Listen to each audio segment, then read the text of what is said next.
Robert Wenda alias kriminal Hasekam, anggota KKB dan pelaku penembakan Bribka Marsidon de Bataraja di Wamena akhirnya ditangkap Satgas Damai Kartens Rabu 23 Juli.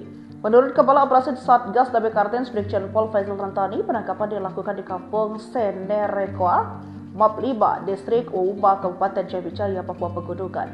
Penangkapan ini dilakukan setelah melalui proses penyelidikan yang cukup intensif oleh tim intelijen dan unit lapangan Satgas Damai Kartens. Diketahui Bribka Marsidon de Bataraja merupakan anggota Satuan Lalu Lintas Polres Jayabijaya yang ditembak KKB di depan RSUD Wamena setelah mengantarkan korban kecelakaan lalu lintas pada 28 Mei lalu. Peristiwa tersebut sempat menggemparkan masyarakat Wamena karena dilakukan di area rumah sakit yang merupakan fasilitas umum dan seharusnya menjadi zona yang aman. Penembakan ini pun menjadi salah satu rangkaian dari aksi kekerasan yang dilakukan KKB dalam beberapa bulan terakhir yang banyak menyasar aparat negara dan warga sipil.